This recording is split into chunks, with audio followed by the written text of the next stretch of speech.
दोस्तों नमस्कार। ये है मार्गदर्शन फॉर सिविल सर्विसेज। मैं अनुराग चौधरी। दोस्तों उत्तर प्रदेश माध्यमिक शिक्षा सेवा चयन बोर्ड द्वारा आयोजित आगामी टीजीटी पीजीटी परीक्षा इतिहास को ध्यान में रखकर इम्पॉर्टेंट प्रश्नों के रिवीजन के लिए आज की वीडियो में प्रस्तुत है आधुनिक भारत के इतिहास से संबंधित महत्वपूर्ण प्रश्नों का भाग 2, जो आपके टीजीटी सामाजिक विज्ञान और पीजीटी यानी प्रवक्ता परीक्षा इतिहास के लिए बहुत ही उपयोगी है। दोस्तों ये वीडियो इतिहास विषय से आयोजित अन्य परीक्षाओं जैसे गवर्नमेंट इंटर कॉलेज प्रवक्ता परीक्षा, गवर्नमेंट डिग्री कॉलेज, उच्चतर शिक्षा असिस्टेंट प्रोफेसर एलटी ग्रेड और नेट जेआरएफ इतिहास के लिए बहुत ही उपयोगी है। तो आइए शुरू करते हैं आज का वीडियो।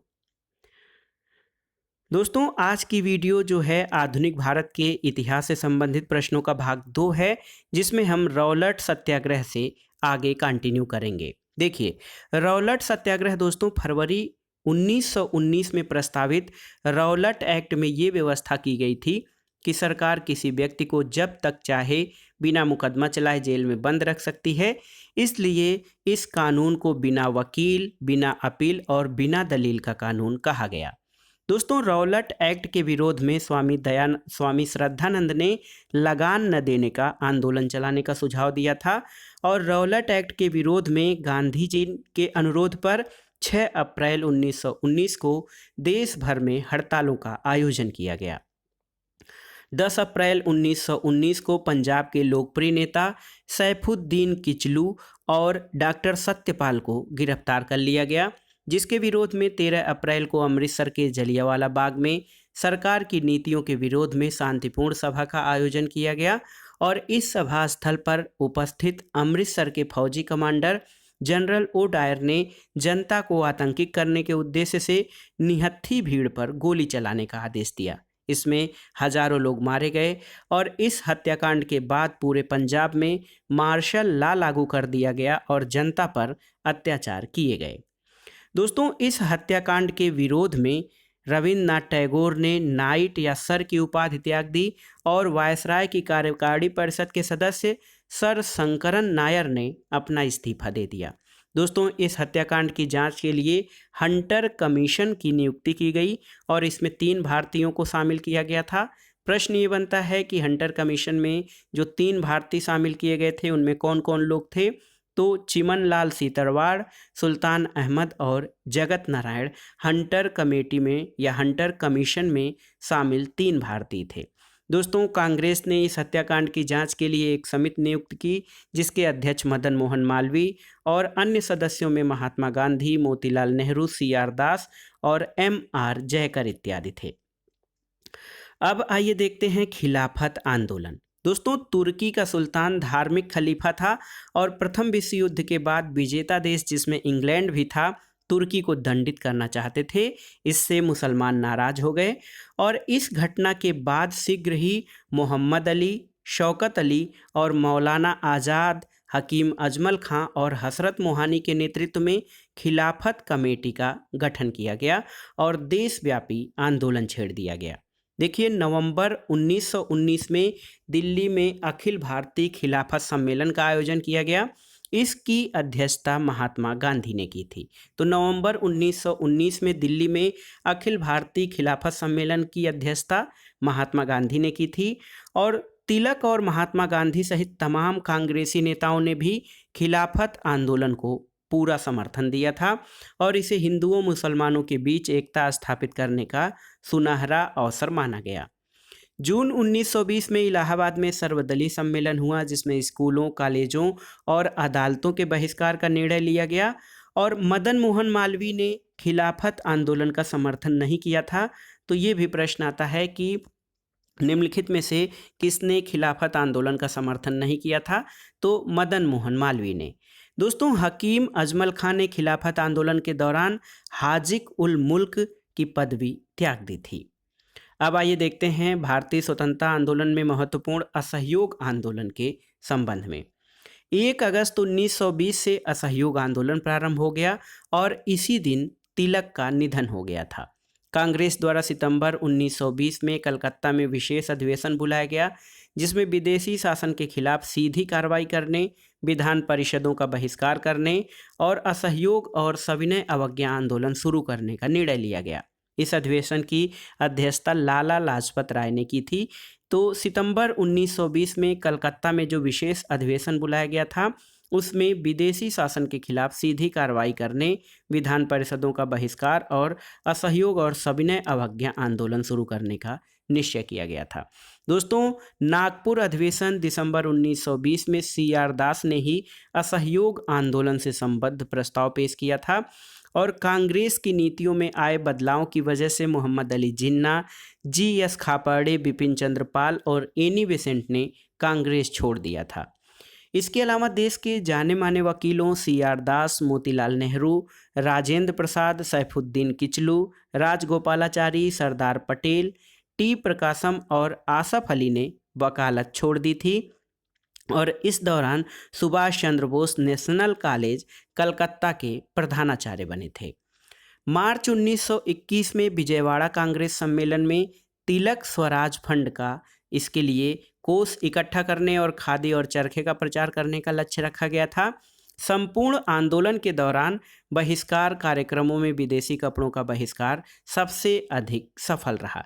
तो जो स्वदेशी और बहिष्कार में बहिष्कार कार्यक्रम थे, उसमें विदेशी कपड़ों का बहिष्कार सबसे अधिक सफल रहा।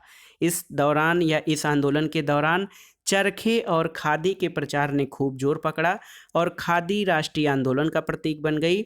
असहयोग आंदोलन के मूल कार्यक्रम में ताड़ी और शराब की दुकानों पर धरने को शामिल नहीं किया गया था। ताड़ी की दुकानों पर धरने को शामिल नहीं किया गया था, लेकिन ये कार्रवाई काफ़ी लोकप्रिय हुई और इस आंदोलन के दौरान सबसे पहले गिरफ्तार होने वाले नेता CR दास और उनकी पत्नी वसंती देवी थीं।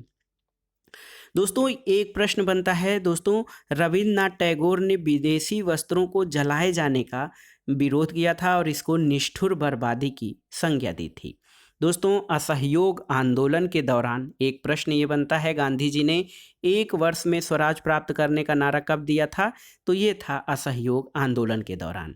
लेकिन 5 फरवरी 1922 को उत्तर प्रदेश के चौरी चौरा गोरखपुर में भीड़ ने पुलिस थाने पर हमला करके आग लगा दिया, जिसमें 22 पुलिसकर्मी मारे गए थे और गांधी जी ने 12 फरवरी 1922 को गुजरात के बारदोली में बैठक की और एक प्रस्ताव के द्वारा असहयोग आंदोलन को वापस ले लिया।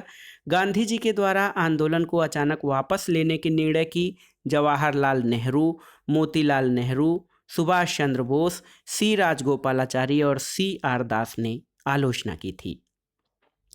स्वराज पार्टी। दोस्तों, असहयोग आंदोलन की विफलता के बाद जनवरी 1923 में इलाहाबाद में CR दास और मोतीलाल नेहरू ने स्वराज पार्टी की स्थापना की। CR दास इसके अध्यक्ष और मोतीलाल नेहरू महामंत्री बनाए गए। NC केलकर और श्रीनिवास आयंगर स्वराज पार्टी से संबंधित अन्य महत्वपूर्ण नेता थे। तो स्वराज पार्टी से संबंधित प्रश्न कई बार पूछा जाता है। असहयोग आंदोलन की विफलता के बाद जनवरी 1923 में CR दास और मोतीलाल नेहरू ने स्वराज पार्टी की स्थापना की थी। स्वराजियों ने चुनाव में भाग लिया और 1925 में वे विट्ठल भाई पटेल को सेंट्रल लेजिस्लेटिव असेंबली का अध्यक्ष निर्वाचित कराने में भी सफल रहे। अब देखते हैं दोस्तों साइमन कमीशन के संबंध में।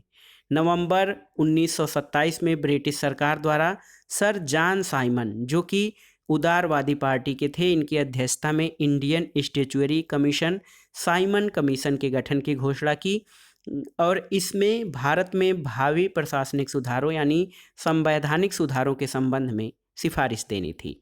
लॉर्ड इरविन के सुझाव पर भारतीयों को साइमन कमीशन से बाहर रखा गया और इसके सभी सदस्य श्वेत थे, इसलिए इसे व्हाइट मैन कमीशन भी कहा जाता है और यही कारण था कि भारतीयों ने इसका विरोध भी किया था।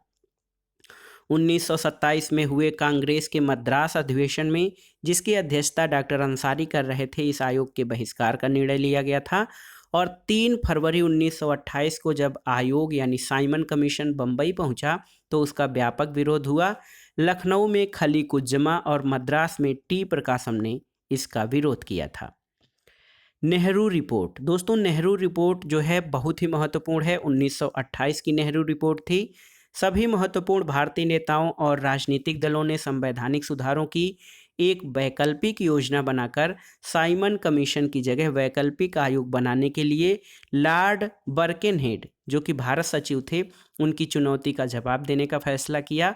और 1928 में मोतीलाल नेहरू की अध्यक्षता में एक समिति बनाई गई जिसने अगस्त 1928 में नेहरू रिपोर्ट प्रस्तुत की। इसमें संवैधानिक सुधारों का खाका प्रस्तुत किया गया था। नेहरू रिपोर्ट में क्या चीज़ें शामिल की गई थी, तो देखिए, नेहरू रिपोर्ट में डोमिनियन स्टेट, भाषाई आधार पर प्रांतों का गठन, वयस्क मताधिकार, मौलिक अधिकार जिसमें महिलाओं को समान अधिकार और पृथक निर्वाचक मंडल की समाप्ति जैसी बातें शामिल थीं। नेहरू रिपोर्ट पर विचार करने के लिए 1928 में लखनऊ में एक सर्वदलीय सम्मेलन का आयोजन किया गया था और इस सम्मेलन में जिन्ना ने नेहरू रिपोर्ट को अस्वीकार कर दिया और उन्होंने अलग से 14 सूत्री योजना प्रस्तुत की थी।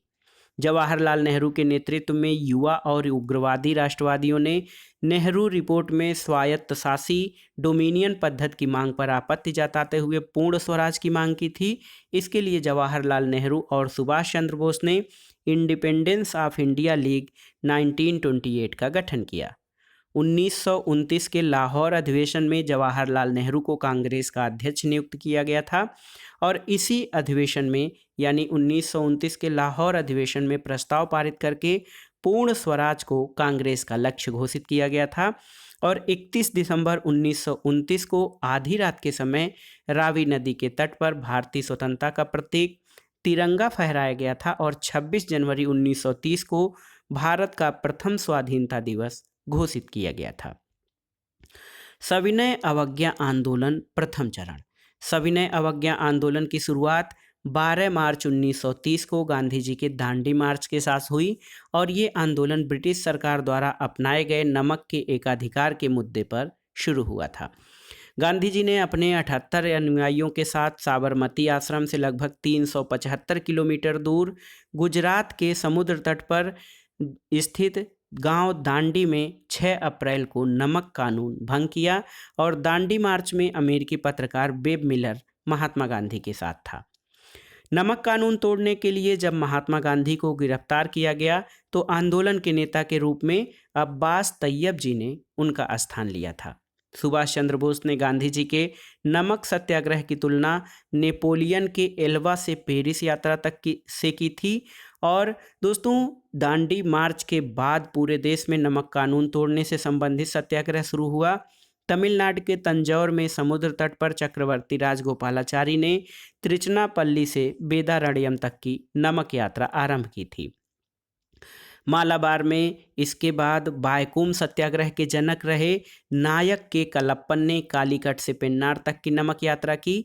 खान अब्दुल गफ्फार खां के नेतृत्व में खुदाई खिदमतगार संगठन ने इस आंदोलन में महत्वपूर्ण भूमिका निभाई थी और खुदाई खिदमतगारों को लाल कुर्ती या रेड शर्ट्स के नाम से भी जाना जाता था। दोस्तों, गढ़वाल रेजिमेंट की टुकड़ियों ने पेशावर में निहत्थी भीड़ पर गोली चलाने से इनकार कर दिया था इसी आंदोलन के समय। और मणिपुर में जनजाति समाज के लोगों ने भी सविनय अवज्ञा आंदोलन में बढ़ चढ़कर हिस्सा लिया। मणिपुर की 13 वर्षीय नगा किशोरी रानी गैडिन्यू ने अपने नगा साथियों के साथ मिलकर इस आंदोलन में भागीदारी की थी और जो है रानी गैडिन्यू को जवाहरलाल नेहरू ने रानी की उपाधि प्रदान की थी। दोस्तों, धड़सना में सरोजनी नायडू, इमाम साहब और मणिक लाल के नेतृत्व में भीड़ को पुलिस ने लोहे की मूठ वाली लाठियों से बुरी तरह पीटा और अमेरिकी पत्रकार मिलर ने धड़साना संघर्ष को स्वयं देखा था और उन्होंने वर्णन किया था कि ऐसा संघर्ष या ऐसी घटना मैंने आज तक नहीं देखी है। दोस्तों, सविनय अवज्ञा आंदोलन में महिलाओं ने बहुत बड़ी संख्या में भाग लिया था और असम में कनिंघम सर्कुलर के विरोध में छात्रों ने आंदोलन चलाया। पूर्वी भारत में कर न देने और लगान न देने संबंधी आंदोलन चलाए गए थे। सविनय अवज्ञा आंदोलन के दौरान लड़कों की बानर सेना तथा लड़कियों की मंजरी सेना का गठन किया गया था। तो याद रखिए, सविनय अवज्ञा आंदोलन के दौरान ही लड़कों की वानर सेना और लड़कियों की मंजरी सेना का गठन किया गया। सरकार ने जवाहरलाल नेहरू और मोतीलाल नेहरू को गांधी जी से मिलाने के लिए यरवदा जेल में स्थानांतरित कर दिया। ताकि सरकार के साथ समझौते की संभावना के संबंध में विचार विमर्श किया जा सके। गांधी जी ने यरवदा जेल को मंदिर नाम दिया था। अब देखते हैं गांधी इरविन समझौता 1931। दोस्तों, तेज बहादुर सप्रू, M.R. जयकर के प्रयासों की बदौलत 5 मार्च 1931, ये डेट बहुत ही महत्वपूर्ण है क्योंकि सीधे सीधे और मिलान करने के लिए भी पूछता है। तो 5 मार्च 1931 को गांधी इरविन समझौता हुआ, जिसके बाद कांग्रेस ने सविनय अवज्ञा आंदोलन को समाप्त करने की मांग मान ली और दूसरे गोलमेज सम्मेलन में भाग लेने के लिए राजी हो गई। सरोजनी नायडू ने गांधी और इरविन को दो महात्मा कहा था। गांधी इरविन समझौता, जिसको कि दिल्ली समझौता कहा जाता है, इसको मंजूरी प्रदान करने के लिए 29 मार्च 1931 को सरदार वल्लभ भाई पटेल की अध्यक्षता में कांग्रेस का कराची अधिवेशन हुआ था और कराची अधिवेशन में कांग्रेस ने मौलिक अधिकारों और राष्ट्रीय आर्थिक कार्यक्रम से संबंधित एक प्रस्ताव पेश किया था। तो मौलिक अधिकारों से संबंधित प्रस्ताव कराची अधिवेशन 1931 में पारित किया गया था। दोस्तों देखिए, महात्मा गांधी से संबंधित कई सारे महत्वपूर्ण तथ्य हैं जो परीक्षाओं में पूछे जाते हैं। महात्मा गांधी ने सत्याग्रह का प्रयोग सर्वप्रथम दक्षिण अफ्रीका में किया था। भारत में सत्याग्रह का पहला प्रयोग उन्होंने चंपारण में 1917 में किया था। राष्ट्रीय स्तर पर सत्याग्रह का पहला प्रयोग रौलट सत्याग्रह था और दक्षिण अफ्रीका में डरबन से प्रीटोरिया जाते समय गांधी जी को पीटर मारित्सबर्ग नामक स्थान पर ट्रेन से बाहर फेंक दिया गया था। दोस्तों, गोपाल कृष्ण गोखले गांधी जी से मिलने दक्षिण अफ्रीका गए थे और गांधी जी टॉलस्टॉय के विचारों से अधिक प्रभावित थे। और दूसरा देखिए, द्वितीय गोलमेज सम्मेलन में गांधी जी कांग्रेस के प्रतिनिधि के तौर पर शामिल हुए थे और उन्होंने यस राजपुताना नामक जहाज से लंदन की यात्रा की थी। अब आइए देखते हैं गोलमेज सम्मेलनों से संबंधित प्रश्नों को। भारत के भावी संविधान के लिए विस्तृत चर्चा के लिए लंदन में 3 गोलमेज सम्मेलनों का आयोजन किया गया और बाबा साहब डॉक्टर अंबेडकर ने तीनों गोलमेज सम्मेलनों में भागीदारी की थी और तीनों गोलमेज सम्मेलनों के समय इंग्लैंड के प्रधानमंत्री रैमजे मैकडोनाल्ड थे। देखिए, यहाँ पे सम्मेलन और उनसे संबंधित तथ्यों को देखते हैं। प्रथम गोलमेज सम्मेलन नवंबर 1930 से जनवरी 1930 में हुई, इसमें कांग्रेस ने भाग नहीं लिया था। द्वितीय गोलमेज सम्मेलन सितंबर 1931 से दिसंबर 1931 तक हुआ, इसमें कांग्रेस के प्रतिनिधि के रूप में गांधी जी शामिल हुए और भीमराव अंबेडकर ने दलितों के लिए पृथक निर्वाचक मंडल की मांग द्वितीय गोलमेज सम्मेलन में की थी। तृतीय गोलमेज सम्मेलन नवंबर 1932 से दिसंबर 1932 तक चला, इसमें कांग्रेस ने भाग नहीं लिया और 1935 के अधिनियम की रूपरेखा तृतीय गोलमेज सम्मेलन में रखी गई थी। सविनय अवज्ञा आंदोलन का जो दूसरा चरण था उसको देखते हैं। 1 जनवरी 1932 को आंदोलन की पुनः शुरुआत हुई, लेकिन 4 जनवरी को कांग्रेस के सारे महत्वपूर्ण नेताओं को गिरफ्तार कर लिया गया था। कांग्रेस ने आधिकारिक रूप से मई 1933 में इस आंदोलन को समाप्त कर दिया और मई 1934 में इसे वापस ले लिया गया था। दोस्तों, सांप्रदायिक पंचाट यानी कम्युनल अवार्ड और पूना पैक्ट यानी पूना समझौता 1932 से संबंधित भी कई प्रश्न पूछे जाते हैं। देखिए, 16 अगस्त 1932 को ब्रिटिश प्रधानमंत्री रैमजे मैकडोनाल्ड ने विभिन्न भारतीय समुदायों के विधानमंडल में प्रतिनिधित्व के लिए एक सांप्रदायिक पंचाट की घोषणा की थी। तो सांप्रदायिक पंचाट 1932, इसके तहत दलित वर्गों को हिंदू वर्ग से अलग करके अल्पसंख्यक वर्ग में शामिल करने के लिए पृथक निर्वाचक मंडल की व्यवस्था की गई थी और दलितों को पृथक निर्वाचन क्षेत्र दिए जाने के विरोध में गांधी जी सितंबर 1932 में आमरण अनशन पर बैठ गए थे। मदन मोहन मालवीय, MC राजा, राजेंद्र प्रसाद, राजगोपालाचारी आदि के प्रयासों से 26 सितंबर 1932 को गांधी जी और भीमराव अंबेडकर के बीच समझौता हुआ, जिसको कि पूना पैक्ट के नाम से जाना जाता है। और पूना पैक्ट समझौते में दलित वर्गों के लिए पृथक निर्वाचन क्षेत्रों को समाप्त कर दिया गया। प्रांतीय विधानमंडलों में दलितों के लिए सुरक्षित सीटों की संख्या 71 से बढ़ाकर 147 कर दी गई और साथ ही केंद्रीय विधानमंडल में सुरक्षित सीटों की संख्या में 18% की बढ़ोतरी कर दी गई थी। देखिए, एक महत्वपूर्ण पार्टी के बारे में प्रश्न पूछता है, कांग्रेस समाजवादी पार्टी। कांग्रेस समाजवादी पार्टी की स्थापना 1934 में हुई थी। इसके संस्थापक आचार्य नरेंद्र देव और जयप्रकाश नारायण जैसे समाजवादी थे और इनके अन्य सदस्यों में मीनू मसानी, अच्युत पटवर्धन और राम मनोहर लोहिया थे। तो कांग्रेस समाजवादी पार्टी की स्थापना 1934 में आचार्य नरेंद्र देव और जयप्रकाश नारायण द्वारा की गई थी।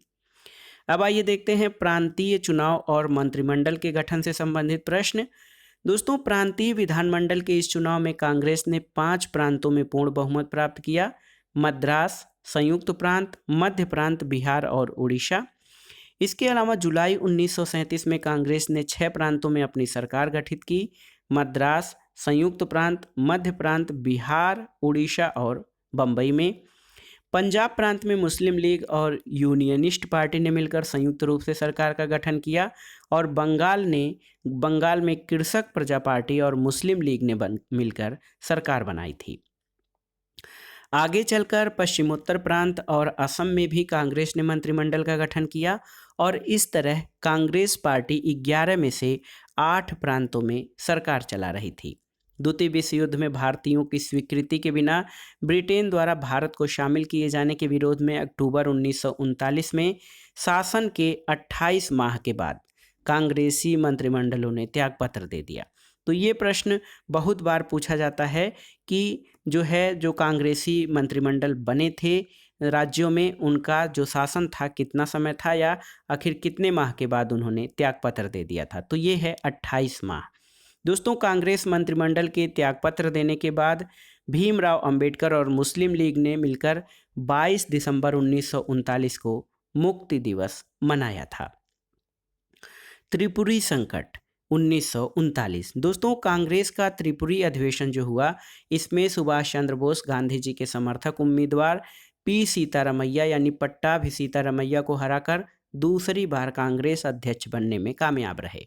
अंतिम रूप से सुभाष चंद्र बोस के अध्यक्ष पद से इस्तीफा देने के बाद राजेंद्र प्रसाद को अध्यक्ष नियुक्त किया गया और सुभाष चंद्र बोस ने कांग्रेस पद से इस्तीफा देने के बाद मई 1939 में फॉरवर्ड ब्लॉक नामक पार्टी की स्थापना की थी। देशी रियासतों में जनता के द्वारा किया गया संघर्ष। दोस्तों, कांग्रेस ने 1920 के नागपुर अधिवेशन में सर्वप्रथम देशी रियासतों के संबंध में अपनी नीति घोषित की। विभिन्न रियासतों में उत्पन्न राजनीतिक गतिविधियों में सामंजस्य बिठाने के लिए दिसंबर 1927 में All India States People's Conference की स्थापना की गई और मार्च 1939 में त्रिपुरी अधिवेशन में कांग्रेस ने रियासतों की जनता को कांग्रेस के नाम पर आंदोलन की अनुमति दे दी थी। 1939 में स्टेट्स पीपुल कॉन्फ्रेंस ने लुधियाना अधिवेशन के लिए जवाहरलाल नेहरू को अध्यक्ष चुना। तो ब्रिटिश भारत और देशी रियासतों में छिड़े आंदोलन अब खुले रूप में एक दूसरे के साथ जुड़ गए थे। एक महत्वपूर्ण घटना अगस्त प्रस्ताव है 1940 का। दोस्तों, अगस्त प्रस्ताव से वायसराय लॉर्ड लिनलिथगो का नाम जुड़ा हुआ है। वायसराय लॉर्ड लिनलिथगो ने कांग्रेस की मांग के प्रत्युत्तर में अगस्त प्रस्ताव की घोषणा की। इसके तहत भारत को डोमिनियन स्टेट, वायसराय की कार्यकारी परिषद में भारतीय सदस्यों की संख्या में वृद्धि, द्वितीय विश्व युद्ध के खत्म होते ही संविधान निर्मात्री परिषद का गठन और युद्ध सलाहकार परिषद गठित करने की बात की गई। कांग्रेस ने डोमिनियन स्टेट्स की बात ठुकरा दी थी। इसके अलावा दोस्तों, एक व्यक्तिगत सत्याग्रह भी चला था 1940 में। अगस्त प्रस्ताव को अस्वीकार करते हुए अक्टूबर 1940 में गांधी जी ने पवनार, जो कि महाराष्ट्र में है, यहाँ से कुछ चुने हुए व्यक्तियों को साथ लेकर सीमित पैमाने पर सत्याग्रह चलाने का निर्णय लिया। इसका मुख्य उद्देश्य ब्रिटिश सरकार की नीति के प्रति नैतिक विरोध प्रदर्शित करना था। दोस्तों, व्यक्तिगत सत्याग्रह के प्रथम सत्याग्रही विनोबा भावे को और द्वितीय सत्याग्रही जवाहरलाल नेहरू को चुना गया था। इसके साथ ही दोस्तों, इस समय पाकिस्तान की मांग भी तेज हो गई थी। देखिए, 1930 के मुस्लिम लीग के इलाहाबाद अधिवेशन में मोहम्मद इकबाल ने सर्वप्रथम एक पृथक राष्ट्र का विचार दिया था, जबकि पाकिस्तान शब्द का प्रयोग सबसे पहले कैम्ब्रिज विश्वविद्यालय के छात्र चौधरी रहमत अली ने नाउ एंड नेवर, तो इस पैम्पलेट में उसने पाकिस्तान का विचार दिया था। और देखिए, मुस्लिम लीग के लाहौर अधिवेशन मार्च 1940 में, जो मुस्लिम लीग का अधिवेशन लाहौर में हुआ था, उसकी अध्यक्षता मोहम्मद अली जिन्ना ने की थी। और इस अधिवेशन में जिन्ना ने द्विराष्ट्र सिद्धांत को प्रस्तुत किया। साथ ही पहली बार पाकिस्तान राज्य की मांग से संबंधित प्रस्ताव लाहौर अधिवेशन 1940 में प्रस्तुत या पारित किया गया। दोस्तों, क्रिप्स मिशन 1942। देखिए, द्वितीय विश्व युद्ध में भारतीयों का सहयोग प्राप्त करने के लिए ब्रिटिश सरकार ने मार्च 1942 में कैबिनेट मंत्री स्टेफर्ड क्रिप्स के नेतृत्व में एक दूत मंडल भारत भेजा और इसने निम्नलिखित घोषणाएं की। देखिए, युद्ध समाप्त होने पर भारत को डोमिनियन स्टेट्स का दर्जा और एक संविधान निर्मात्री परिषद का गठन किया जाएगा। इस प्रस्ताव में ये गुंजाइश रखी गई थी कि यदि प्रांत को नया संविधान स्वीकार्य नहीं होता है तो वह अपने लिए संविधान के लिए ब्रिटिश सरकार के साथ अलग से समझौता कर सकेगा। हालांकि प्रत्यक्ष रूप से पाकिस्तान की मांग को इसमें स्वीकार नहीं किया गया था।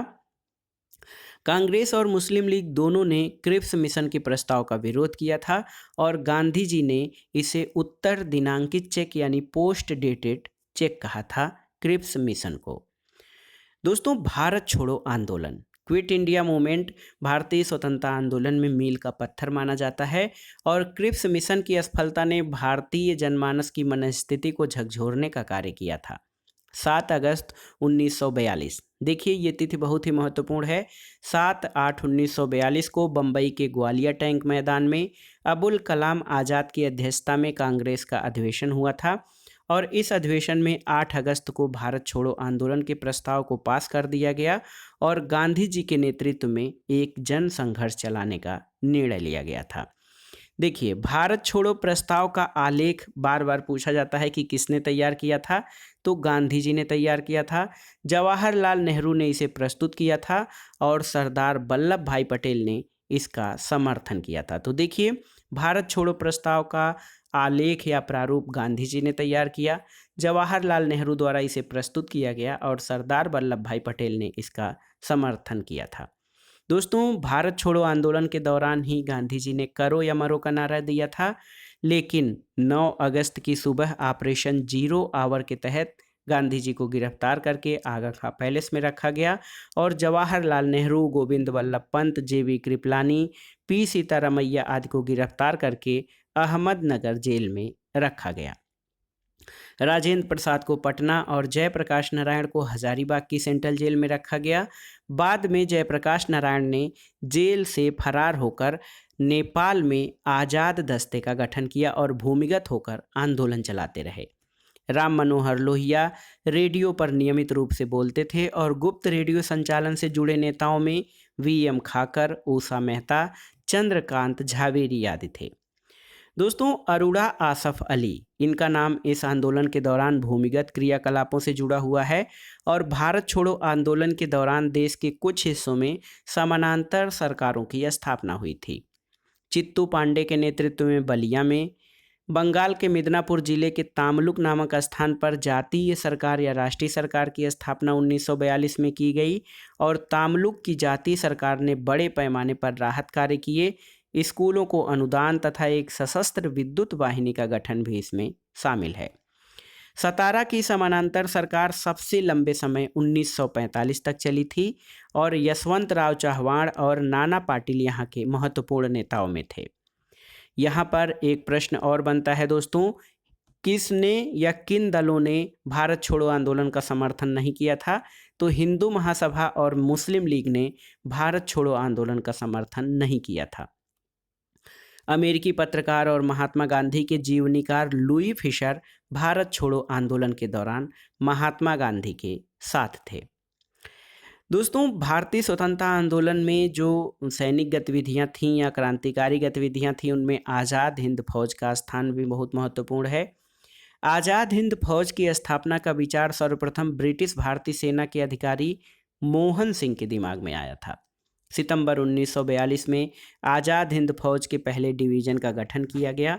जुलाई 1943 में सुभाष चंद्र बोस सिंगापुर पहुंचे, जहां इन्हें आज़ाद हिंद फौज का सर्वोच्च सेनापति घोषित किया गया था।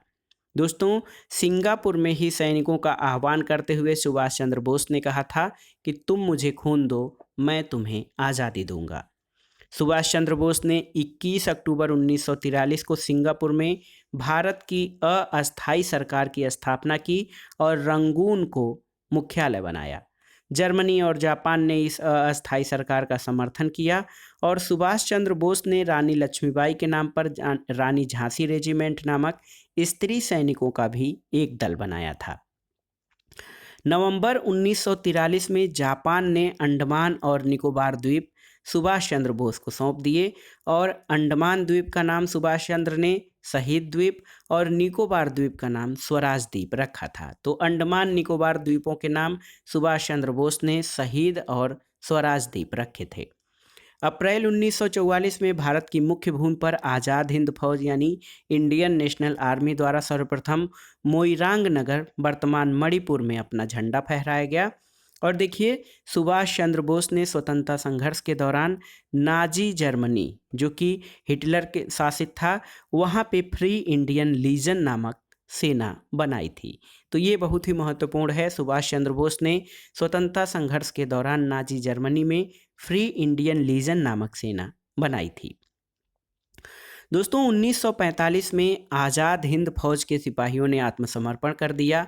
इसके बाद सरकार द्वारा इन पर लाल किले में मुकदमा चलाया गया। बचाव पक्ष के वकीलों में भूला भाई देसाई प्रमुख थे। तेज बहादुर सप्रू, कैलाश नाथ काटजू और आसफ अली इसके सहायकों में थे। दोस्तों, सरकार ने लाल किले में चले संक्षिप्त मुकदमे के तहत आज़ाद हिंद फौज के सिपाहियों गुरबख्श सिंह ढिल्लो, प्रेम कुमार सहगल, शाहनवाज खां को फांसी की सजा दी। सरकार के इस निर्णय के विरुद्ध व्यापक जनविरोध के कारण विवश होकर वायसराय ने अपने विशेषाधिकारों का प्रयोग करके इन कैदियों को माफ़ी दे दी थी। अब देखिए, एक महत्वपूर्ण बेवेल योजना और शिमला समझौता भी है जो 1945 की है। 14 जून 1945 को भारत के वायसराय लॉर्ड बेवेल ने एक योजना प्रस्तुत की जिसमें कुछ बातें कही गई थीं। इसमें केंद्र में एक कार्यकारी परिषद का गठन किया जाना था जिसमें वायसराय और कमांडर इन चीफ के अतिरिक्त शेष सदस्य भारतीय होंगे। परिषद में हिंदू और मुसलमानों की संख्या बराबर रखी जाने की बात कही गई और इस कार्यकारी परिषद को तभी तक शासन कार्य का संचालन करना था जब तक नए संविधान पर आम सहमति नहीं बन जाती। देखिए, बेबेल द्वारा प्रस्तुत की गई इस योजना पर विचार विमर्श करने के उद्देश्य से 25 जून 1945 को शिमला सम्मेलन का आयोजन किया गया और शिमला सम्मेलन में कांग्रेस के प्रतिनिधि के तौर पर अबुल कलाम आज़ाद ने हिस्सा लिया और मुस्लिम लीग के प्रतिनिधि के तौर पर मोहम्मद अली जिन्ना शामिल हुए थे। सम्मेलन में जिन्ना द्वारा ये प्रस्ताव कि वायसराय की कार्यकारिणी के सभी मुस्लिम सदस्य मुस्लिम लीग से ही लिए जाएं क्योंकि मुस्लिम लीग ही मुसलमानों की एकमात्र प्रतिनिधि संस्था है, सम्मेलन की असफलता का कारण बना था। 1945 का चुनाव। दोस्तों, चुनाव में कांग्रेस ने केंद्रीय परिषद में आधे से अधिक सीटों पर विजय प्राप्त की। प्रांतीय चुनाव के बाद कांग्रेस ने मद्रास, बम्बई, संयुक्त प्रांत, बिहार, उड़ीसा, असम और मध्य प्रांत में अपनी सरकारें गठित की, जबकि मुस्लिम लीग को केवल बंगाल और सिंध में ही पूर्ण बहुमत मिला था। पंजाब में खिज्र हयात खां के नेतृत्व में यूनियनिस्ट पार्टी की सरकार बनी थी। दोस्तों, देखिए, 1946 का नौसेना या रॉयल नेवी का विद्रोह बहुत ही महत्वपूर्ण है। ये तिथि है, याद रखिए, 18 फरवरी 1946। इस दिन को रॉयल इंडियन नेवी के HMIS तलवार के 1100 नाविकों ने नस्लवादी भेदभाव, खराब भोजन और कम वेतन के प्रतिवाद में हड़ताल कर दिया था।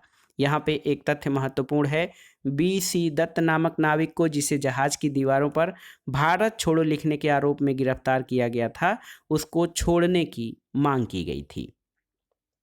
दोस्तों, सरकार के दमनात्मक रुख को देखते हुए वल्लभ भाई पटेल, मोहम्मद अली जिन्ना ने नाविकों को आत्मसमर्पण के लिए तैयार किया और अंत में 23 फरवरी 1946 को इस आश्वासन के बाद कि इनका दमन नहीं किया जाएगा, इन विद्रोही नाविकों ने सरकार के समक्ष आत्मसमर्पण कर दिया। दोस्तों, इसके बाद देखिए, कैबिनेट मिशन 1946 भारत के स्वतंत्रता संग्राम में या संवैधानिक विकास में बहुत ही महत्वपूर्ण है। 24 मार्च 1946 को भारतीय नेताओं से भारत का संविधान तैयार करने के संबंध में बातचीत करने और एक अंतरिम सरकार के गठन के उद्देश्य से कैबिनेट मिशन दिल्ली पहुंचा। तो कैबिनेट मिशन 24 मार्च 1946 को दिल्ली पहुंचा। कैबिनेट मिशन के सदस्यों में पैथिक लॉरेंस, स्टेफर्ड किप्स और A.V. अलेक्जेंडर थे। दोस्तों, कैबिनेट मिशन का मुख्य कार्य क्या था? संविधान निर्माण की प्रक्रिया को आरंभ करना था और संविधान बनाने वाली संविधान सभा प्रांतीय विधानसभाओं के द्वारा चुनी जानी थी। कैबिनेट मिशन ने एक प्रश्न है कि कैबिनेट मिशन ने पाकिस्तान की मांग को अस्वीकार कर दिया था। संविधान सभा के लिए चुनाव। दोस्तों, संविधान सभा के लिए 1946 में चुनाव हुए, जिसमें ब्रिटिश भारत की 296 सीटों पर, इसमें से 208 सीटों पर कांग्रेस ने जीत हासिल की। चुनाव के बाद वायसराय ने अंतरिम सरकार की स्थापना के लिए कांग्रेस और लीग के सामने एक प्रस्ताव रखा और इस प्रस्ताव के तहत अंतरिम सरकार में 14 सदस्यों को नियुक्त किया जाना था, जिसमें से 6 सदस्यों को कांग्रेस द्वारा मनोनीत किया जाना तय हुआ और 5 मुस्लिम लीग और 3 अन्य अल्पसंख्यक समुदाय से संबंधित प्रतिनिधि नियुक्त किए जाने थे। लेकिन मुस्लिम लीग ने वायसराय के इस प्रस्ताव को नामंजूर करके पाकिस्तान की मांग को मजबूती प्रदान करने के उद्देश्य से 16 अगस्त 1946 को डायरेक्ट एक्शन डे यानी सीधी कार्रवाई दिवस या प्रत्यक्ष कार्रवाई दिवस मनाया। तो ये तिथि मुस्लिम लीग के लिए 16 अगस्त 1946 को मुस्लिम लीग ने प्रत्यक्ष कार्रवाई दिवस मनाया था। दोस्तों, इसी दिन पश्चिम बंगाल में बीभत्स सांप्रदायिक दंगे हुए, जिसमें हजारों की संख्या में लोग मारे गए थे। अंतरिम सरकार का गठन। देखिए, 2 सितंबर 1946 को जवाहरलाल नेहरू ने अपने मंत्रिमंडल के 11 सदस्यों के साथ शपथ ली। 26 अक्टूबर 1946 को मुस्लिम लीग भी सरकार में शामिल हो गई, लेकिन मुस्लिम लीग का सरकार में प्रवेश करने का उद्देश्य सरकार के कामकाज में बाधा पहुंचाना और पाकिस्तान की मांग की लड़ाई को आगे बढ़ाना था। 9 दिसंबर 1946, ये तिथि बहुत ही महत्वपूर्ण है। 9 दिसंबर 1946 को दिल्ली में डॉक्टर राजेंद्र प्रसाद की अध्यक्षता में संविधान सभा की पहली बैठक का आयोजन किया गया, जिसका मुस्लिम लीग ने बहिष्कार किया था। दोस्तों, 20 फरवरी 1947 को ब्रिटिश प्रधानमंत्री क्लीमेंट एटली ने घोषणा की कि जून 1948 से पहले भारतीयों को सत्ता हस्तांतरित कर दी जाएगी। लॉर्ड माउंटबेटन योजना। दोस्तों, लॉर्ड माउंटबेटन योजना, ये योजना जो है, देखिए, सत्ता हस्तांतरण और देश के विभाजन का आधार बनी थी। इसको 3 जून योजना भी कहा जाता है। मार्च 1947 में माउंटबेटन वायसराय बनकर भारत आया और 3 जून को माउंटबेटन ने भारत के विभाजन के साथ सत्ता हस्तांतरण की एक योजना प्रस्तुत की। इसे माउंटबेटन योजना अथवा 3 जून योजना के नाम से जाना जाता है। 3 जून योजना के अंतर्गत 15 अगस्त 1947 को सत्ता हस्तांतरण का दिन निश्चित किया गया और ब्रिटिश संसद ने 18 जुलाई 1947 को भारतीय स्वतंत्रता अधिनियम पारित किया। उसके अनुसार 15 अगस्त 1947 से भारत को 2 स्वतंत्र प्रदेशों भारत और पाकिस्तान में बांट दिया गया। तो ये एक प्रश्न बनता है, भारत विभाजन का आधार। तो ये माउंटबेटन योजना भारत विभाजन का आधार बनी थी। अब आइए देखते हैं भारत में संवैधानिक विकास का क्रम। देखिए, भारत में संवैधानिक विकास की शुरुआत 1773 के नियामक अधिनियम या रेगुलेटिंग एक्ट से होती है।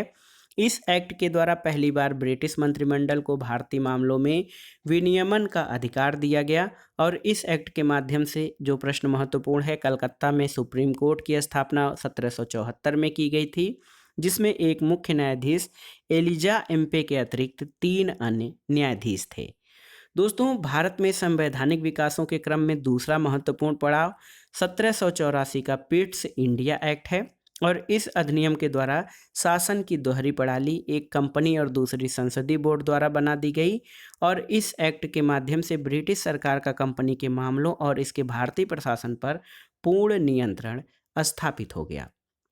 देखिए दोस्तों, व्यापार को छोड़कर सभी मामले सैन्य, असैन्य और राजस्व बोर्ड ऑफ कंट्रोल यानी नियंत्रण बोर्ड के अधीन कर दिए गए और इस एक्ट के द्वारा भारत के प्रशासन पर गवर्नर जनरल और 3 सदस्यों वाली काउंसिल का नियंत्रण स्थापित हो गया था।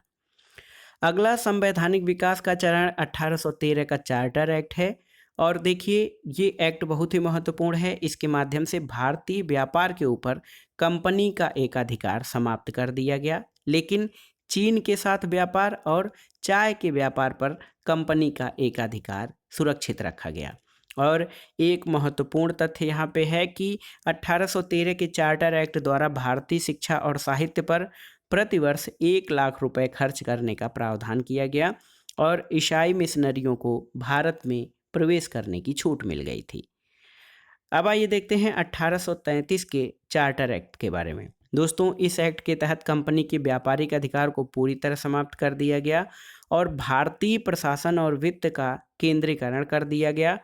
1833 के चार्टर एक्ट के द्वारा बंगाल का गवर्नर जनरल अब भारत का गवर्नर जनरल कहा जाने लगा।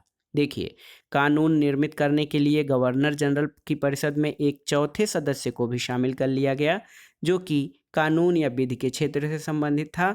गवर्नर जनरल की परिषद में नियुक्त होने वाले पहले सदस्य लॉर्ड मैकाले थे।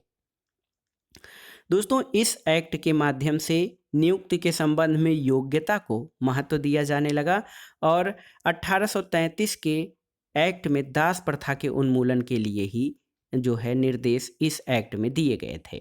दोस्तों, भारतीय कानूनों को लिपिबद्ध कराने के उद्देश्य से 1833 में मैकाले की अध्यक्षता में एक लॉ कमीशन यानी विधि आयोग की नियुक्ति की गई थी। इसके अलावा अगला जो महत्वपूर्ण चरण है 1853 का चार्टर एक्ट। इसके माध्यम से कार्यपालिका और विधायिका संबंधी शक्तियों का पृथक्करण किया गया और इस अधिनियम के माध्यम से भारत में पहली बार विधान परिषद की स्थापना की गई। विधान परिषद द्वारा पारित किए गए किसी विधेयक पर गवर्नर जनरल को वीटो का अधिकार प्राप्त था और इसके माध्यम से कंपनी के डायरेक्टरों से नियुक्ति से संबंधित अधिकार वापस ले लिए गए और अब नियुक्तियां प्रतियोगी परीक्षा से होने लगी। 1858 का अधिनियम। देखिए, 1858 में ब्रिटिश संसद द्वारा पारित कानून के तहत भारत पर शासन करने का अधिकार अब ईस्ट इंडिया कंपनी से लेकर ब्रिटिश का क्राउन यानी ब्रिटेन के राजा को दे दिया गया और भारत के प्रशासन का भार अब ब्रिटिश सरकार के मंत्री, जिसे भारत राज्य सचिव कहा जाता था, उसको दे दिया गया और इसकी सहायता के लिए 15 सदस्यीय परिषद की नियुक्ति इस अधिनियम के द्वारा की गई और इस अधिनियम के आने के बाद भारत के गवर्नर जनरल को अब वायसराय कहा जाने लगा और वायसराय ब्रिटिश क्राउन के प्रतिनिधि के रूप में भारत में कार्य करने लगा। इसके अलावा दोस्तों, 1861 का भारत परिषद अधिनियम जो है, इसमें ये महत्व है कि वायसराय की कार्यकारी परिषद में 5वें सदस्य के रूप में विधिवेत्ता की नियुक्ति की गई और इस अधिनियम यानी 1861 के भारत परिषद अधिनियम के तहत भारत में विभागीय प्रणाली यानी पोर्टफोलियो सिस्टम की शुरुआत हुई और लॉर्ड कैनिंग ने प्रत्येक विभाग को एक एक सदस्य के नियंत्रण में रखा और इस रूप में देखा जाए तो कैनिंग ने एक प्रकार से मंत्रिमंडलीय व्यवस्था की नींव रखी थी। इस अधिनियम के तहत वायसराय को अध्यादेश जारी करने की शक्ति प्रदान की गई और वह नए प्रांतों की स्थापना और उसकी सीमाओं में परिवर्तन कर सकता था। देखिए, अगला है 1892 का भारत परिषद अधिनियम।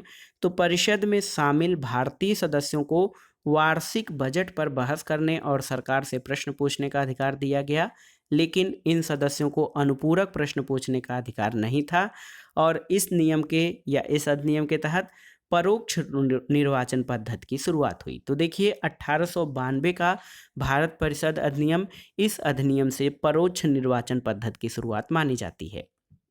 देखिए दोस्तों, इसके बाद 1909 के मार्ले मिंटो सुधार बहुत ही महत्वपूर्ण है।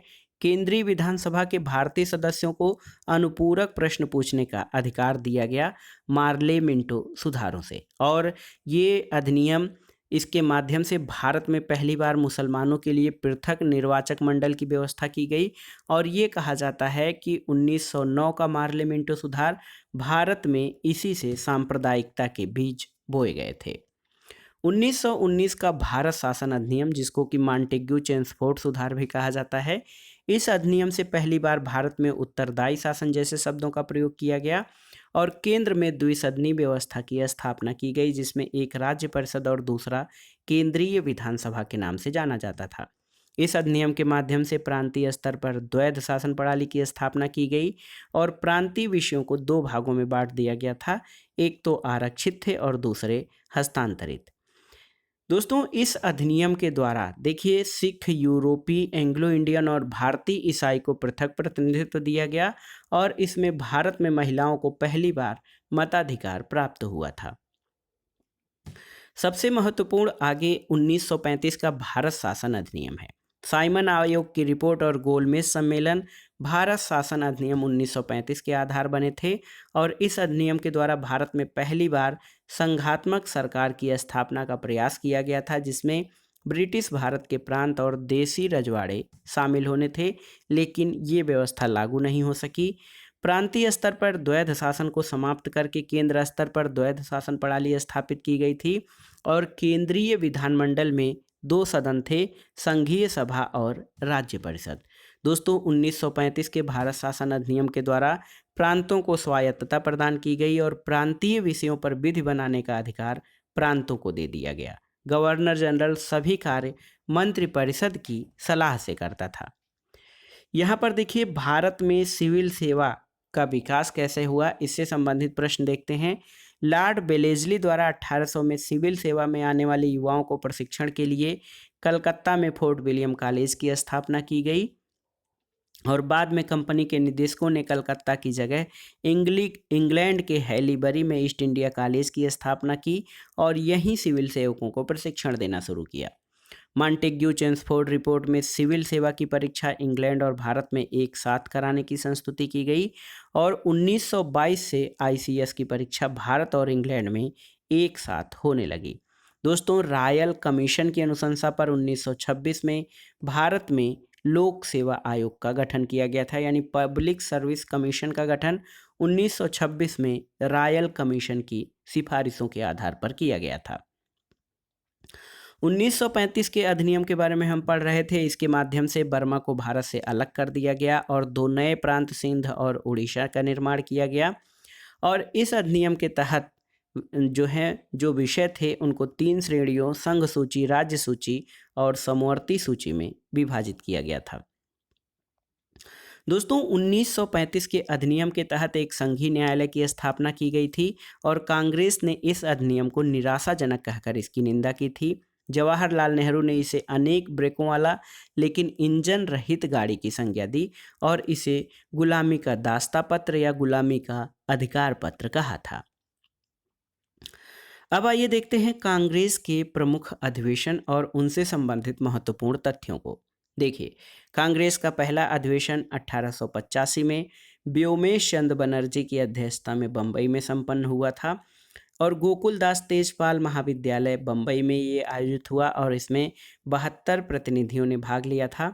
समकालीन गवर्नर जनरल कांग्रेस की स्थापना के समय लॉर्ड डफरिन था और इसके प्रमुख नेता सुरेंद्र नाथ बनर्जी उपस्थित नहीं हुए थे और कांग्रेस के सचिव जो थे उस समय A.O. ह्यूम थे, एलन ऑक्टेवियन ह्यूम। दोस्तों ये भारतीय सिविल सेवा के रिटायर्ड अधिकारी थे जिनके प्रयास से ही कांग्रेस की स्थापना हुई थी। दूसरा अधिवेशन देखिए बहुत ही महत्वपूर्ण है, 1886 में दादा भाई नौरोजी की अध्यक्षता में कलकत्ता में हुआ था और इसमें इंडियन एसोसिएशन और भारतीय राष्ट्रीय कांग्रेस का विलय हो गया। तीसरा अधिवेशन 1887 में बदरुद्दीन तैयब जी की अध्यक्षता में मद्रास में हुआ और बदरुद्दीन तैयब जी दोस्तों कांग्रेस के प्रथम मुस्लिम अध्यक्ष थे। चौथा अधिवेशन जॉर्ज यूले की अध्यक्षता में इलाहाबाद में हुआ और जॉर्ज यूले कांग्रेस का अध्यक्ष बनने वाला पहला अंग्रेज था। 1890 का कांग्रेस अधिवेशन देखिए फिरोज शाह मेहता की अध्यक्षता में कलकत्ता में हुआ। कलकत्ता विश्वविद्यालय की पहली महिला स्नातक कादम्बनी गांगुली ने कांग्रेस अधिवेशन को संबोधित किया था। 1896 में जो है कलकत्ता अधिवेशन रहमतुल्लाह सयानी की अध्यक्षता में हुआ और 1896 के अधिवेशन में पहली बार भारत का राष्ट्रीय गीत वंदे मातरम गाया गया था। दोस्तों 1905 में बनारस कांग्रेस अधिवेशन जिसकी अध्यक्षता गोपाल कृष्ण गोखले ने की थी, इसमें बंग भंग यानी बंगाल के विभाजन की आलोचना की गई और स्वदेशी और बहिष्कार का समर्थन किया गया। 1906 में दादा भाई नौरोजी की अध्यक्षता में कलकत्ता अधिवेशन हुआ। कांग्रेस का मूल लक्ष्य स्वराज्य प्राप्ति घोषित किया गया था। दोस्तों 1907 का अधिवेशन बहुत ही महत्वपूर्ण है, सूरत अधिवेशन, और ये रास बिहारी घोष इसके अध्यक्ष थे। इस अधिवेशन में कांग्रेस का विभाजन नरम दल और गरम दल में हो गया था। 1915 में कांग्रेस के अध्यक्ष सत्येंद्र प्रसन्न सिन्हा थे जो कि बम्बई अधिवेशन हुआ था और इसमें लॉर्ड वेलिंगटन ने भाग लिया था। 1916 का कांग्रेस अधिवेशन बहुत ही महत्वपूर्ण था। लखनऊ अधिवेशन, AC मजूमदार यानी अंबिकाचरण मजूमदार इसके अध्यक्ष थे। इसमें नरम दल और गरम दल का एकीकरण हुआ। तिलक और एनी बेसेंट के प्रयासों से कांग्रेस और लीग में समझौता हुआ, जिसको कि लखनऊ समझौता या लखनऊ पैक्ट कहा जाता है। और इसी अधिवेशन में तिलक ने कहा था कि स्वराज मेरा जन्मसिद्ध अधिकार है, मैं इसे लेकर रहूंगा। दोस्तों 1917 का कांग्रेस अधिवेशन कलकत्ता में हुआ था। इसकी अध्यक्षा एनी बेसेंट थीं और एनी बेसेंट कांग्रेस की प्रथम महिला अध्यक्ष थीं। 1920 का कांग्रेस अधिवेशन नागपुर अधिवेशन सी विजय राघवाचारी के अध्यक्षता में हुआ था और इसमें असहयोग आंदोलन के कार्यक्रम का अनुमोदन और इससे पूर्व सितंबर 1920 में कलकत्ता में विशेष अधिवेशन में असहयोग कार्यक्रम को स्वीकृति दी गई थी। देखिए दोस्तों 1924 का जो बेलगाम कांग्रेस अधिवेशन है ये बहुत ही महत्वपूर्ण है, क्योंकि ये एकमात्र अधिवेशन है जिसकी अध्यक्षता महात्मा गांधी ने की थी। 1925 में सरोजनी नायडू कानपुर अधिवेशन की अध्यक्ष रहीं और ये प्रथम भारतीय महिला अध्यक्ष थी कांग्रेस की। 1927 में M.A. अंसारी मद्रास कांग्रेस अधिवेशन के अध्यक्षता किए और इसमें स्वतंत्रता का प्रस्ताव पारित किया गया और साइमन कमीशन के बहिष्कार का प्रस्ताव पारित किया गया था 1927 के मद्रास कांग्रेस अधिवेशन में। दोस्तों 1929 का जो कांग्रेस अधिवेशन है जवाहरलाल नेहरू की अध्यक्षता में लाहौर में संपन्न हुआ था और इसमें पूर्ण स्वराज की मांग की गई थी। 1931 का कराची अधिवेशन कांग्रेस का वल्लभ भाई पटेल इसके अध्यक्ष थे और इसमें मौलिक अधिकार का प्रस्ताव रखा गया और गांधी इरविन समझौते का अनुमोदन किया गया था। दोस्तों लखनऊ अधिवेशन 1936 में जवाहरलाल नेहरू की अध्यक्षता में हुआ और जवाहरलाल नेहरू ने समाजवाद को भारत की समस्याओं को हल करने की कुंजी लखनऊ अधिवेशन 1936 में कहा था।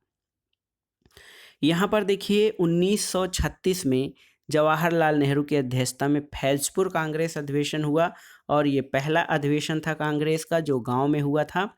1938 का हरिपुरा कांग्रेस अधिवेशन सुभाष चंद्र बोस अध्यक्ष थे और यहाँ पर राष्ट्रीय नियोजन समिति का गठन हुआ था।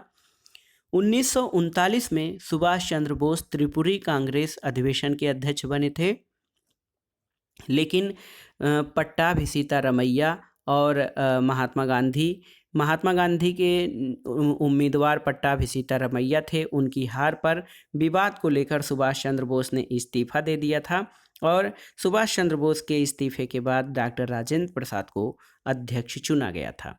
1946 मेरठ अधिवेशन की अध्यक्षता JB कृपलानी ने की थी और प्रश्न ये आता है कि आज़ादी के समय कांग्रेस के अध्यक्ष कौन थे, तो आज़ादी के समय JB कृपलानी ही कांग्रेस के अध्यक्ष थे।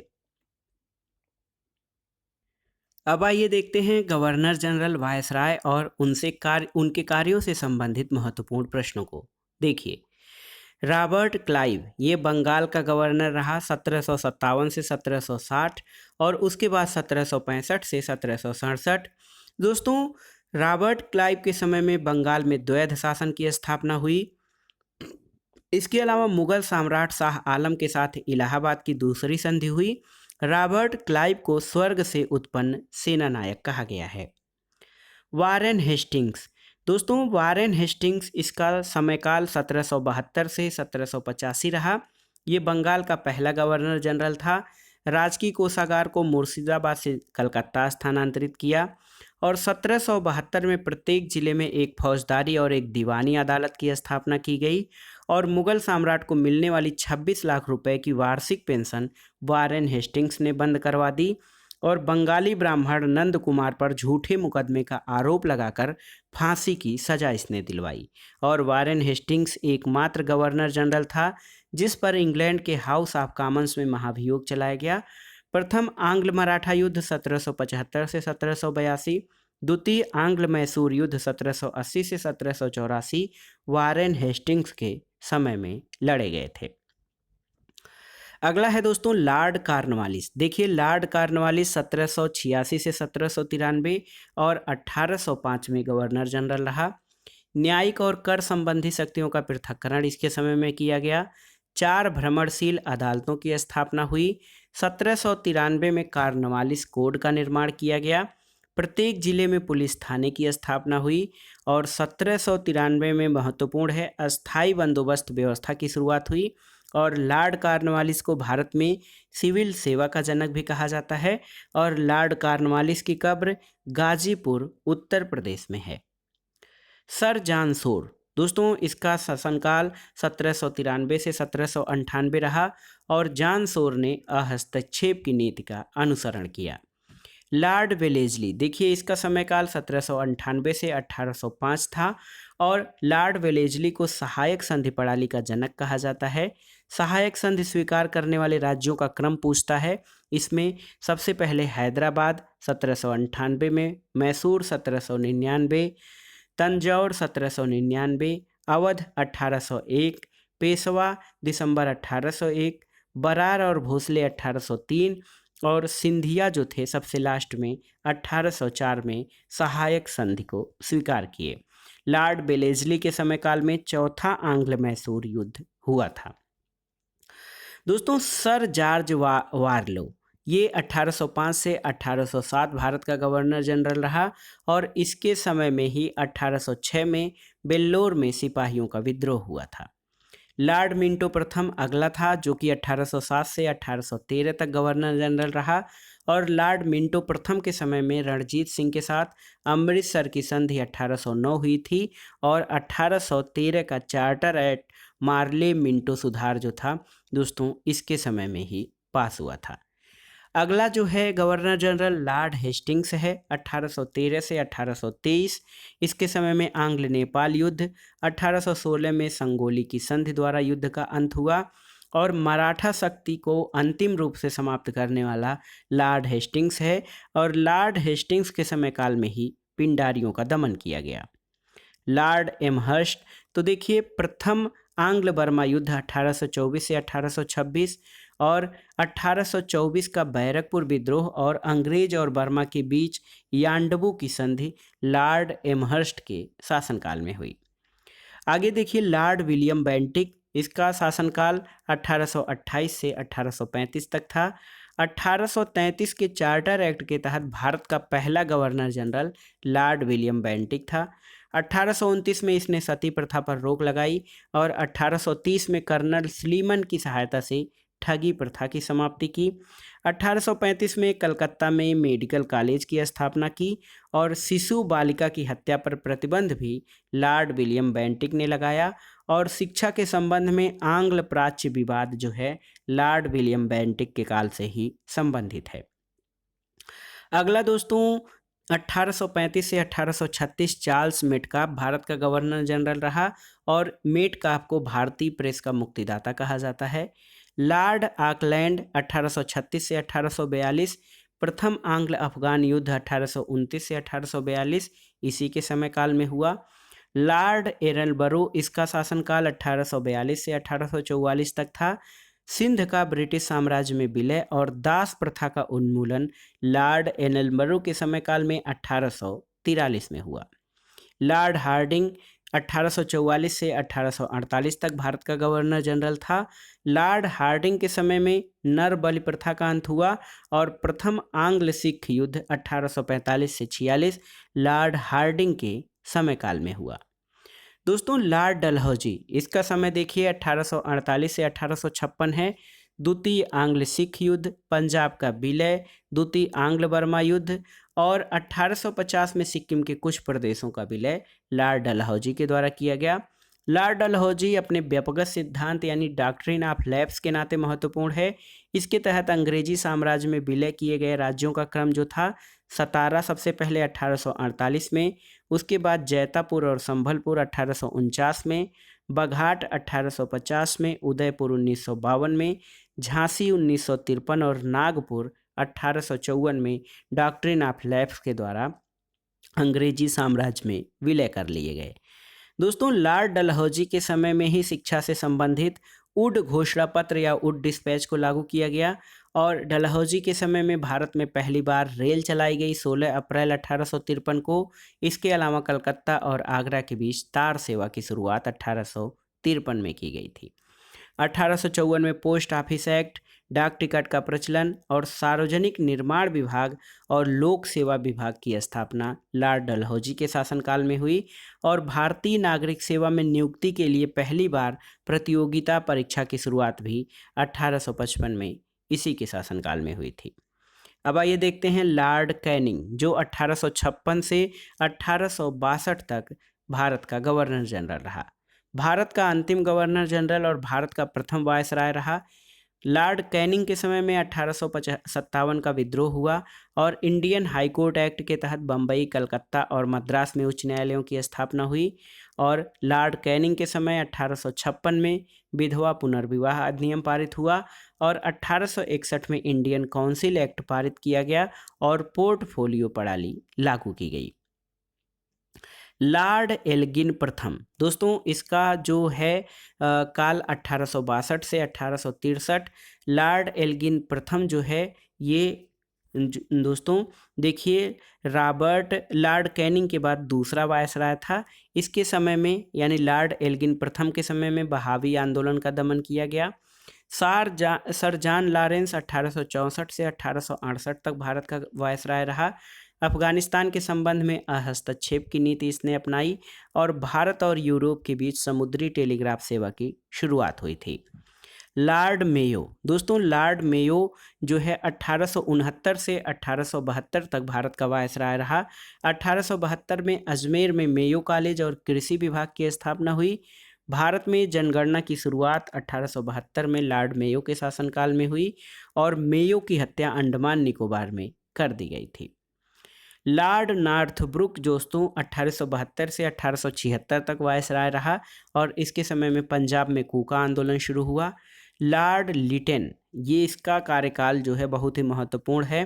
1876 से 1880 भारत का वायसराय रहा और इसने रिचर्ड स्ट्रेची की अध्यक्षता में अकाल आयोग की स्थापना की। 1 जनवरी 1877 को प्रथम दिल्ली दरबार का आयोजन किया गया लॉर्ड लिटन के शासनकाल में, जिसमें ब्रिटेन की महारानी विक्टोरिया को कैसर ए हिंद की उपाधि दी गई। और इसके शासनकाल में महत्वपूर्ण घटना 1878 में वर्नाकुलर प्रेस एक्ट लागू किया गया और भारतीय शस्त्र अधिनियम पारित किया गया था। और सिविल सेवा परीक्षा या प्रवेश परीक्षा की आयु 21 वर्ष से घटाकर 19 वर्ष कर दी गई थी लॉर्ड लिटन के शासनकाल में। दोस्तों अगला वायसराय लॉर्ड रिपन है, जो 1880 से 1884 तक रहा। सिविल सेवा में प्रवेश संबंधी आयु को 19 से 21 वर्ष किया। लॉर्ड रिपन ने स्थानीय स्वशासन की शुरुआत की, वर्नाकुलर प्रेस एक्ट को समाप्त किया और नियमित जनगणना की शुरुआत इसी के शासनकाल में 1881 में हुई और तब से लेकर लगातार 10 वर्ष के अंतराल पर जनगणना होती है। और 1881 में प्रथम कारखाना अधिनियम भी लॉर्ड रिपन के शासनकाल में पारित किया गया। इल्बर्ट विधेयक 1883 में लाया गया और इस विधेयक के विरोध में अंग्रेजों द्वारा श्वेत विद्रोह किया गया था। अगला जो वायसराय है लॉर्ड डफरिन, दोस्तों 1884 से 1888 और इसके शासनकाल में Bengal Tenancy Act, Awadh Rent Act और पंजाब टेनेंसी एक्ट पारित किया गया था। भारतीय राष्ट्रीय कांग्रेस की स्थापना के समय भारत का वायसराय लॉर्ड डफरिन था और बर्मा का अंतिम रूप से भारत में विलय लॉर्ड डफरिन के समय में किया गया था। लॉर्ड लैंसडाउन 1888 से 1894 भारत और अफगानिस्तान के बीच डूरंड रेखा का निर्धारण लॉर्ड लैंसडाउन के समय काल में हुआ और दूसरा कारखाना अधिनियम 1891 इसी के कार्यकाल में लाया गया। देखिए लॉर्ड एल्गिन द्वितीय 1894 से 1899 तक रहा। इसके समय में भारत में भयानक अकाल पड़ा और जिसमें लाखों लोग मारे गए। लॉर्ड एल्गिन द्वितीय का एक महत्वपूर्ण कथन है, भारत को तलवार के बल पर जीता गया है और तलवार के बल पर ही इस पर शासन किया जाएगा। एल्गिन द्वितीय के बाद लॉर्ड कर्जन 1899 से 1905 तक भारत का वायसराय रहा। कालिन मानक्रीफ की अध्यक्षता में सिंचाई आयोग कर्जन के समय काल में, एंड्रयू फ्रेजर की अध्यक्षता में पुलिस आयोग 1902 में और मैकडॉनल्ड की अध्यक्षता में अकाल आयोग का गठन किया गया। इसके अलावा कर्जन के समय काल में सैनिक अधिकारियों के प्रशिक्षण के लिए क्वेटा कॉलेज की स्थापना की गई और 1902 में टॉमस रैले की अध्यक्षता में विश्वविद्यालय आयोग का गठन। इसकी अनुशंसा के आधार पर 1904 में भारतीय विश्वविद्यालय अधिनियम बना था। 1904 में भारतीय पुरातत्व विभाग की स्थापना की गई और दोस्तों इसी के समय काल में यानी कर्जन, देखिए बहुत ही महत्वपूर्ण है, लॉर्ड कर्जन ने बंगाल का विभाजन 1905 में किया था। अगला है लॉर्ड मिंटो द्वितीय 1905 से 1910। तो दोस्तों मिंटो द्वितीय के समय काल में मुस्लिम लीग की स्थापना हुई। 1907 में कांग्रेस का सूरत में विभाजन हुआ और मार्ले मिंटो सुधार अधिनियम पारित हुआ।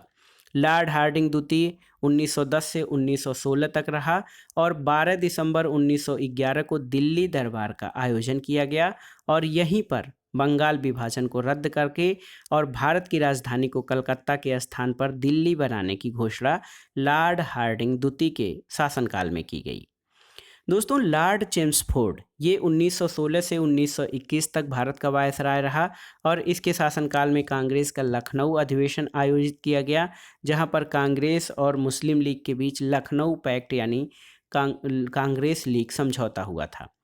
लॉर्ड रीडिंग 1921 से 1926 तक भारत का वायसराय रहा। ये एकमात्र यहूदी वायसराय था भारत का और रीडिंग के समय में ही चौरी चौरा कांड हुआ और प्रिंस ऑफ वेल्स का भारत आगमन नवंबर 1921 में लॉर्ड रीडिंग के समय में हुआ था। दोस्तों लॉर्ड इरविन, इसका समय काल देखिए 1926 से 1931। 3 फरवरी 1928 को साइमन कमीशन का भारत आगमन इसी समय में हुआ। सविनय अवज्ञा आंदोलन की शुरुआत हुई और प्रथम गोलमेज सम्मेलन का आयोजन 12 नवंबर 1930 से लॉर्ड इरविन के शासनकाल में हुई थी।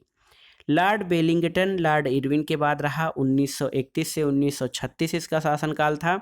द्वितीय गोलमेज सम्मेलन का आयोजन हुआ।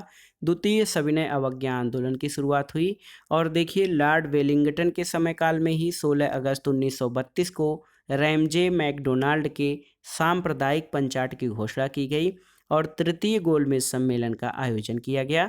भारत सरकार अधिनियम 1935 लॉर्ड वेलिंगटन के समय काल में पारित हुआ था।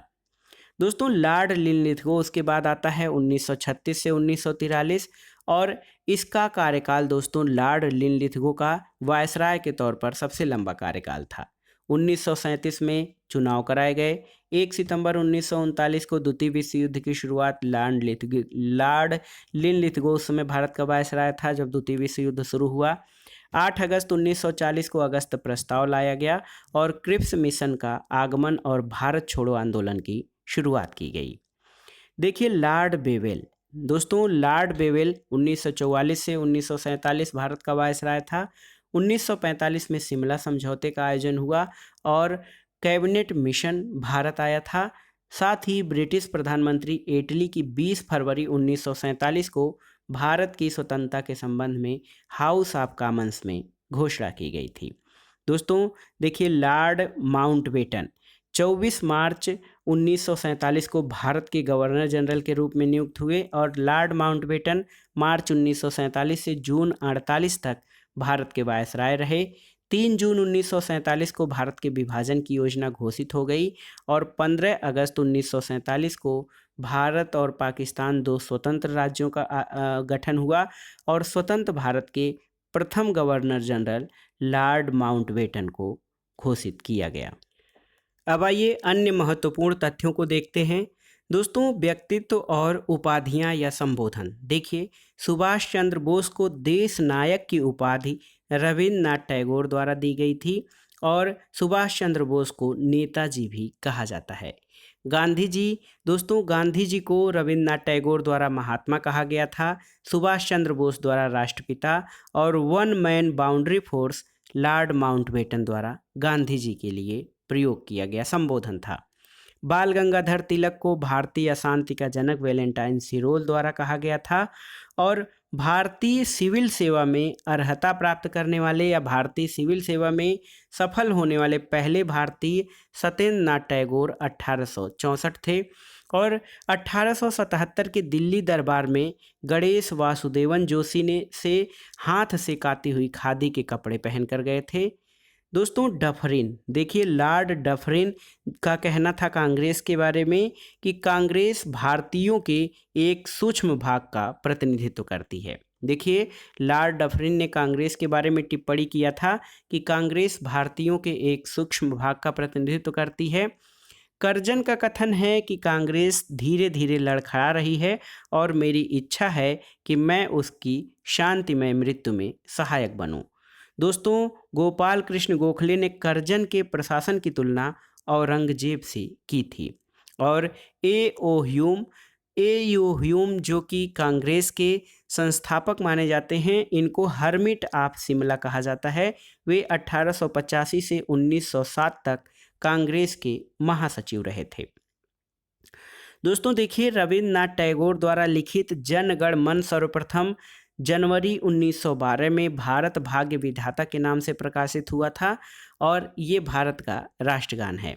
बाल गंगाधर तिलक कभी भी भारतीय राष्ट्रीय कांग्रेस के अध्यक्ष नहीं रहे। एक महत्वपूर्ण तथ्य ये है, बाल गंगाधर तिलक उग्रवादी या गर्मपंथ के थे, वो कभी भी भारतीय राष्ट्रीय कांग्रेस के अध्यक्ष नहीं रहे। दोस्तों 1921 में नरेंद्र मंडल यानी चैम्बर ऑफ प्रिंसेस की स्थापना की गई थी। तो याद कर लीजिए, 1921 नरेंद्र मंडल यानी चैम्बर ऑफ प्रिंसेस की स्थापना की गई। और ब्रिटिश भारतीय सरकार द्वारा देशी रियासतों के मध्य संबंध सुधारने के लिए सिफारिश करने के लिए 1927 में बटलर कमेटी का गठन किया गया। तो दोस्तों, बटलर कमेटी 1927 में गठित की गई थी ब्रिटिश भारतीय सरकार और देशी रियासतों के मध्य संबंध सुधारने के लिए सिफारिश करने के लिए। देखिए, भारत छोड़ो आंदोलन यानी क्विट इंडिया मूवमेंट के समय लॉर्ड बेवेल प्रधान सेनापति था, जो बाद में 1944 से 1947 में भारत का वायसराय बना था। एक महत्वपूर्ण संघ है इंडिया इंडिपेंडेंस लीग। इसकी स्थापना आर.बी. बोस यानी रास बिहारी बोस ने की थी। और देखिए, ट्राइस्ट विद डेस्टिनी जो 14 अगस्त 1947, ये भाषण जवाहरलाल नेहरू द्वारा दिया गया था भारत की स्वतंत्रता पर। तो देखिए, ट्राइस्ट विद डेस्टिनी 14 अगस्त 1947, ये भाषण जवाहरलाल नेहरू द्वारा दिया गया था। एक प्रश्न ये बनता है, भारत की आज़ादी या स्वतंत्रता के समय इंग्लैंड का सम्राट जॉर्ज खस्टम था और इंग्लैंड का प्रधानमंत्री क्लीमेंट एटली जो कि लेबर पार्टी के थे। दोस्तों, भूदान आंदोलन 18 अप्रैल 1951 को आंध्र प्रदेश वर्तमान में तेलंगाना के पोचमपल्ली ग्राम में आचार्य विनोबा भावे द्वारा शुरू किया गया था। और एक प्रश्न देखिए, भारत के अंतिम गवर्नर जनरल सी राजगोपालाचारी थे। भारत के प्रथम और अंतिम भारतीय गवर्नर जनरल चक्रवर्ती राजगोपालाचारी थे। दोस्तों देखिए, 1877 में दोस्तों दादा भाई नौरोजी ने इंग्लैंड की भारतीय सुधार समिति की स्थापना की थी और भारत में राष्ट्रीय आय का आकलन सबसे पहले दादा भाई नौरोजी ने किया था। बहुत ही महत्वपूर्ण है दोस्तों, 1877 में दादा भाई नौरोजी ने इंग्लैंड में भारतीय सुधार समिति की स्थापना की थी। दोस्तों, भारत में राष्ट्रीय आय या जो नेशनल इनकम है उसका आकलन सबसे पहले दादा भाई नौरोजी ने किया था और ब्रिटिश हाउस ऑफ कॉमन्स का चुनाव लड़ने वाले सबसे पहले भारतीय दादा भाई नौरोजी थे और उन्होंने लिबरल पार्टी के उम्मीदवार के रूप में 1892 में चुनाव जीता और दादा भाई नौरोजी ने 3 बार कांग्रेस अधिवेशन की अध्यक्षता की। इन्हें भारत का वयोवृद्ध पुरुष या grand old man of India भी कहा जाता है। तो दोस्तों, ये था आज का वीडियो।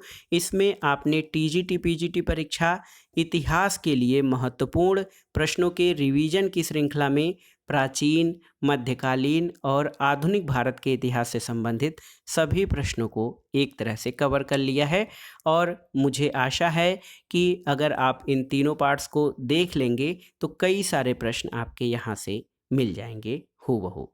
तो दोस्तों, ये वीडियो आपको कैसा लगा हमें कमेंट बॉक्स में ज़रूर बताइएगा। वीडियो को लाइक करें, शेयर करें और इस चैनल मार्गदर्शन फॉर सिविल सर्विसेज को सब्सक्राइब करें। वीडियो देखने के लिए धन्यवाद दोस्तों। नमस्कार।